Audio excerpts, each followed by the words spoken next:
Hello and welcome to my Bloody Puddles black border guide and kinda 1K spec, which is why it uses all of my favorite towers. So, we're gonna start off with a dart monkey placement right over here, like this, so that the outside of the range touches the inside of the left tracks, and also slightly doesn't touch the inside of the right tracks, and then set it to last. And then we're going to place a sub right over here, nearly pixel perfect, so that the top part of the range goes over the truck, like there. It goes through the wheel hole, like there, and it barely touches the grass patch on the side over there. If you got these placements right, which is very hard, these placements are some of the toughest in the game, you should beat round 6 with no issues. And even if you got the placements right, there's like a 20% chance you die on round 7, because sub-tracking RNG is absurd. And then before round 8, switch your dart monkey to first and place another dart monkey right over here, so that the outside of the range barely touches the puddle, and then set the dart monkey to strong. Before round 9, you're going to place a sub to as right as possible in that bottom area of the puddle. If you place it right, you're still going to see a bit of water in that extra area of the puddle. If you have all of your placements right, round 9 should just be an AFK. In the middle of round 10, you're going to place a sniper right over here. You want to do it like it's there, and set it to strong. Depending on when you place the sniper, you might die on round 11. And then set the sniper to first for round 11. Sometimes you die if your sniper shot timing is weird. And then place a dart monkey right over here mid-round. You have to place this, and you have to place it kinda quickly, because if you don't, you just straight up die. And then for round 12, set your sniper back to strong, and then AFK until round 14.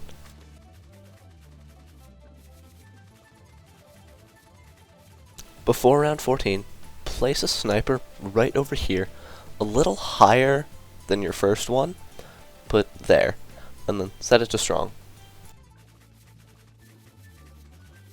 And then before 15, place another sniper right over here, and set it to strong.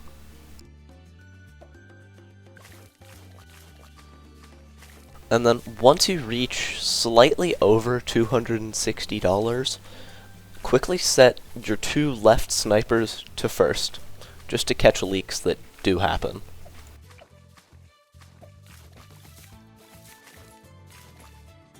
And then for 16, set your top left sniper to strong, but keep your bottom left one on first for now.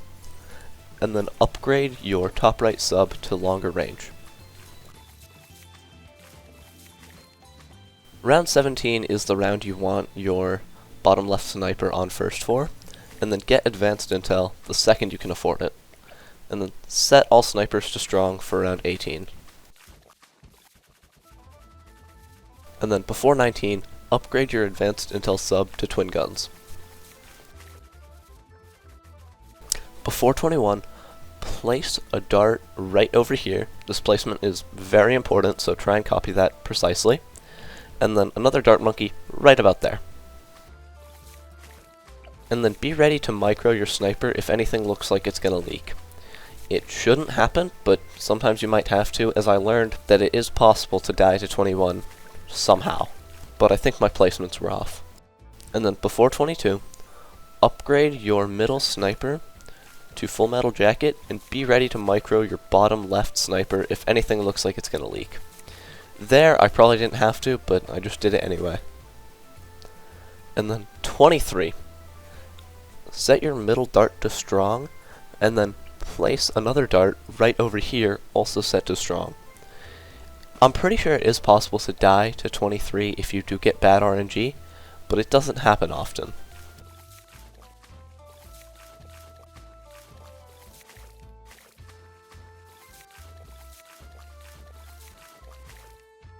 And then before 24, upgrade the second dart monkey you place to camo. And then if you got your placements right, this should work properly. For the purples on 25, your sub should take 2 shots on the left and then switch it to close to lock it shooting on the right. And then be ready to micro your bottom left sniper if anything looks like it might leak. And then for 26, set your sub back to first. You can afford Geraldo, but don't place him. Upgrade your sub to airburst as soon as possible.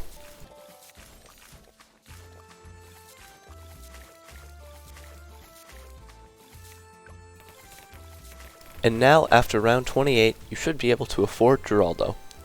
He is the MVP of this run. Don't place him there. Place him right over here. His placement isn't super important, but just put it like there. Just to be consistent with how I've done it.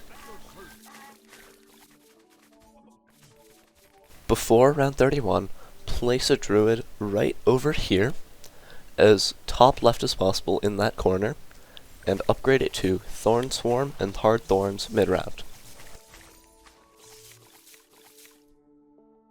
And then at some point before 33, upgrade your bottom right Dart Monkey to camo.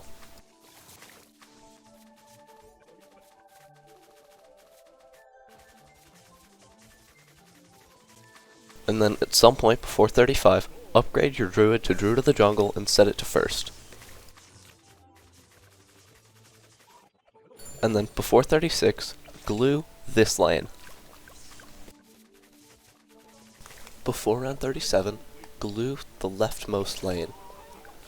You don't probably need this glue for most of the round, but you would need it for the camos, so might as well just get it now.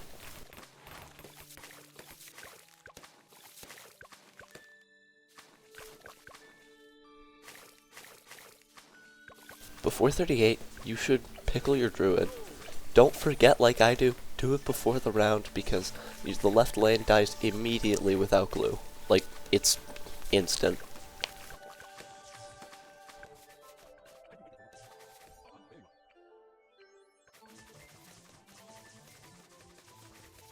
Before round 40, place a boomerang right over here and don't upgrade it yet. Place it as bottom left as possible in that small area.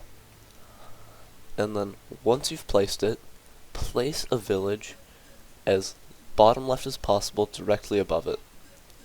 And upgrade that village to Monkey Commerce once you've placed it. And now you're going to place a Dart Monkey as low as possible while still in the range. And also make sure it's almost as right as possible. And then give it a hero cape to turn it into a super monkey. Don't upgrade it yet. And then place a maelstrom right over here. That should secure round 40.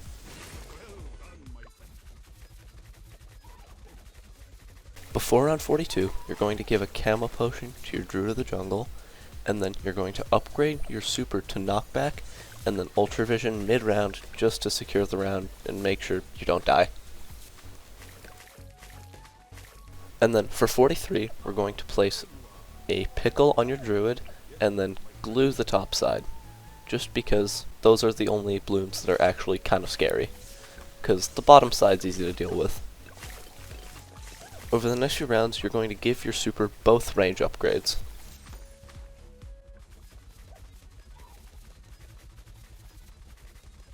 For 46, be careful because apparently it is possible for this round to get close. I don't think you're gonna ever die to it, but I learned this run that it can get close. And then for 47, you don't actually have to do anything, which is surprising because this round is usually a nightmare.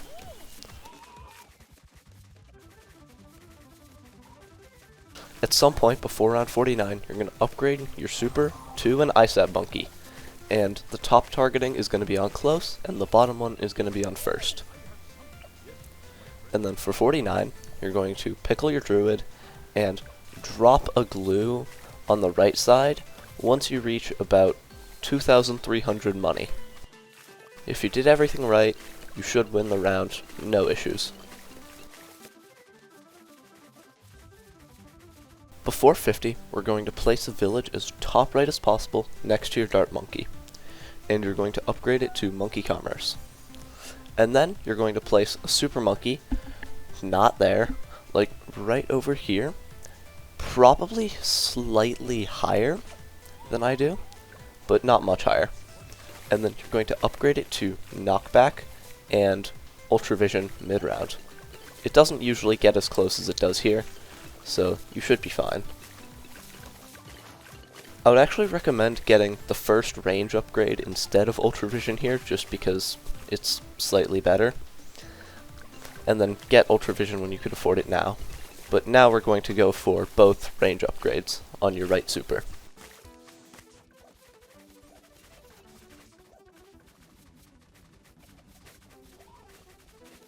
For 54, you don't have to do anything most of the time, but if you really want to, you can use a spike on the right side, or maybe even a glue, because as you're about to see here, it gets very close, even though it doesn't do that normally, even if you don't do anything. Like, that was kind of close. So I would recommend getting a spike or a glue. And then upgrade your right super to an ISAB monkey the instant you can afford it. I placed a spike there just to simulate having done it last round. Get an ISAB monkey as soon as you can afford it and put it on the same targeting as the other one. Over the next few rounds, you're going to upgrade both villages to jungle drums.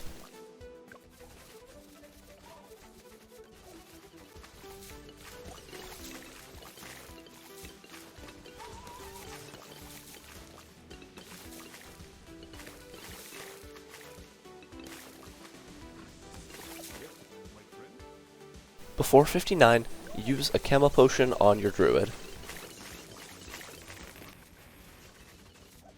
Before 60, set your boomerang to left-handed, and then upgrade it to Bionic Boomerang with Red Hot Rangs.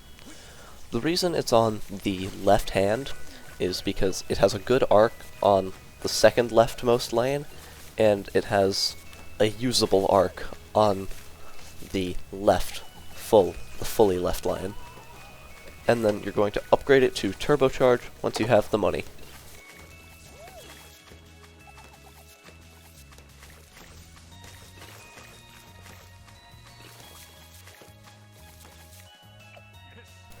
And then, for 63, you have to do surprisingly little. Just give a Sharpening Stone to both of your ISAB monkeys, and that should win the round with nothing else. You can use a Turbocharge if you want, or you can use it on 64. Doesn't really help, but here I use it on 64.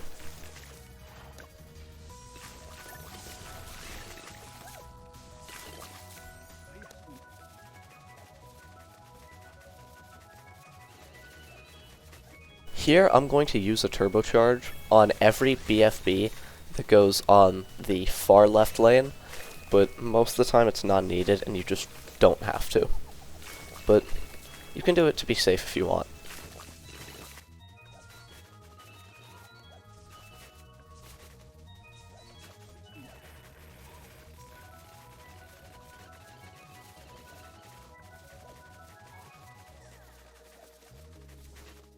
Feel free to use a Turbocharge on 71, but you shouldn't have to.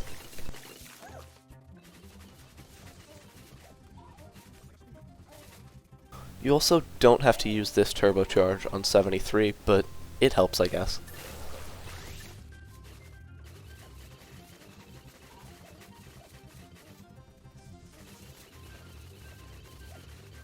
For 75, switch your boomerang to being right-handed, and surprisingly, you don't have to use any Geraldo items for this round. All you need to do is, when BFBs are the only thing on screen, so once all the leads and fortified mobs are cleared out, when they're exclusively BFBs, use the Turbocharge ability. And then for 76, place the +1 damage Sharpening Stone on both of your ISAB monkeys.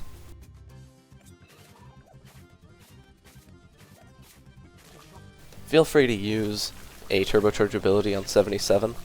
100% not needed though. The boomerang hands are going to be switched quite a bit during the run, so if the round is on the middle lanes, like the fully middle lanes, the boomerang is going to be right-handed, but if it's not on those lanes, it's going to be left-handed. The reason for switching it to right hand on the middle lane is because left hand tends to whiff a lot in this spot.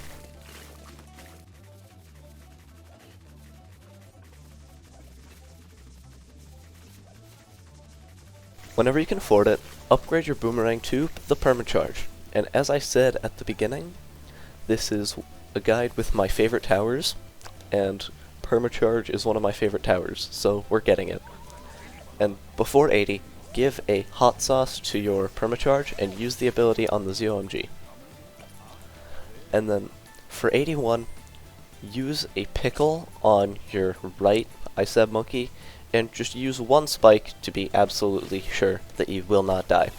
You shouldn't, but as you can see, it gets a tiny bit close, and nothing hits the pile, but sometimes it might, I guess. It shouldn't, but sure. And then 82 and 83 should be completely smooth sailing.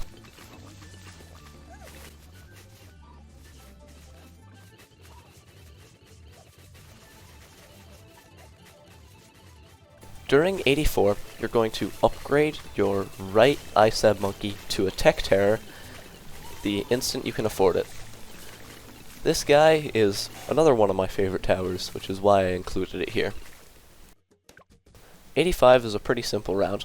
All you gotta do is permacharge the left ZOMG and use a spike if you really feel like it. Shouldn't have to, but if you wanna. And then on the right side, use a Tech Terror once the ZOMG turns and is facing up. And then we're going to place a glue gunner right over here and upgrade it to Moab glue with bigger globs and set it to strong. And then use a sharpening stone on your left ISAB monkey and then pickle your Tech Terror.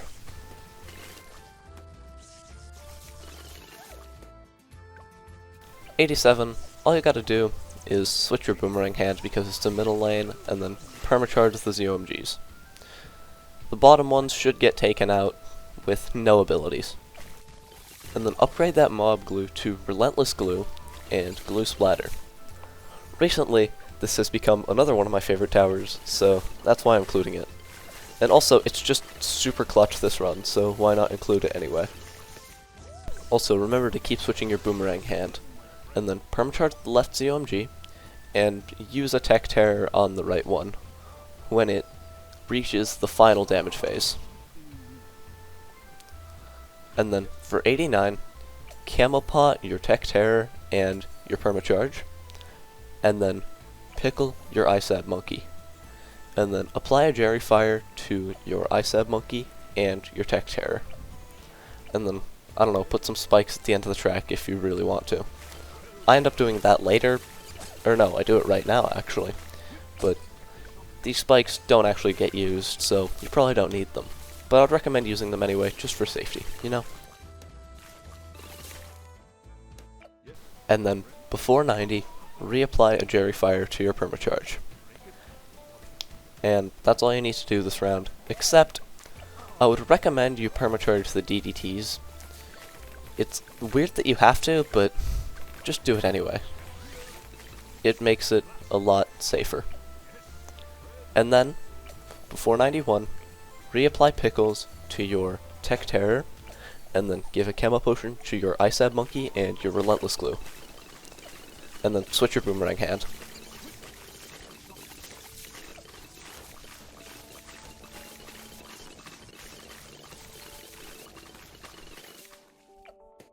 Switch your boomerang hand again, and then place a ninja right over here, and upgrade it to Bloons Sabotage in the middle of the round once you can afford it.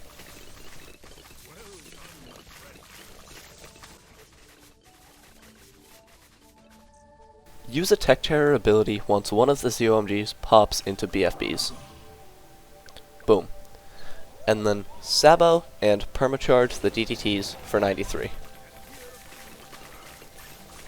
You probably don't have to permacharge there, but I would recommend doing it slightly earlier. just so you have the cooldown back up quicker on 94. And speaking of 94, you're going to place a boomerang right over here on the right side, and upgrade it to Moab Press with faster rangs and set it to strong. And re-pickle your ISAB monkey. Not super important, but just do it anyway. And then use a permacharge once you start to get overwhelmed by a clump of mobs. This should just clear the round fully. Except for the right side, which is taking its time, as always. And use a Tech Terror once one of the ZOMGs has its insides fully popped. You might leave a bunch of mobs, but you should be fine. You should probably use it a bit later than I do it, just to clear all of those mobs. And then for 95, switch your boomerang hand again, because yes. And then once the second or third DDT from the top gets popped, the third, use a Sabo and shouldn't have to use any more abilities for the round.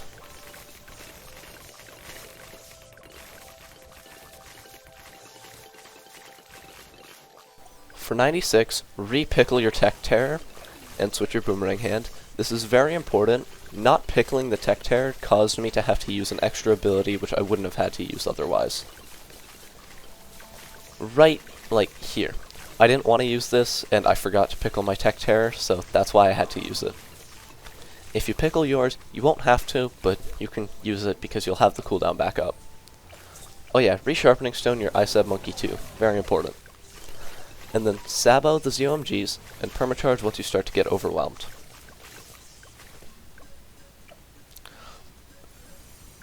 And then you're going to use a Tech Terror once one of the ZOMGs pops into BFBs.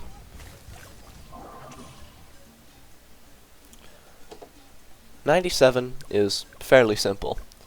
All you're going to do is first strike once the left fortified ZOMG has turned fully right, and then you can Sabo the right one, I guess. You don't have to, but I don't know, it just makes it less close. It was never close to begin with, but yeah.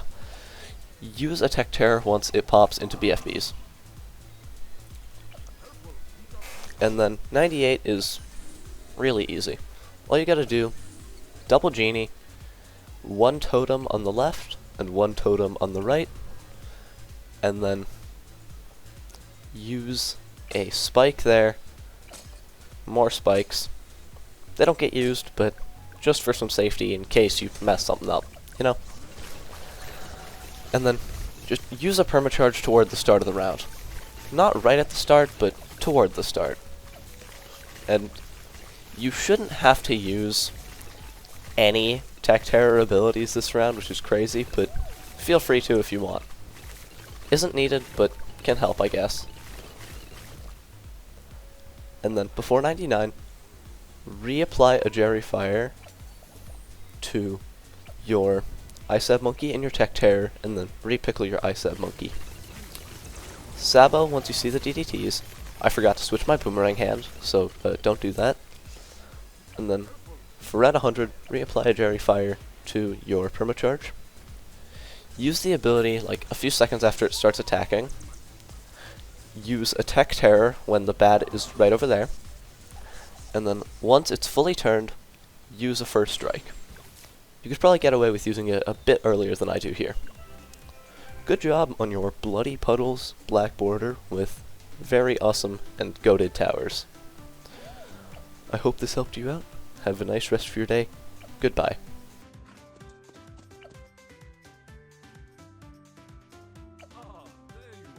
Thanks for 1K. This isn't my real 1K special. That's coming out tomorrow, which is the Geraldo tutorial.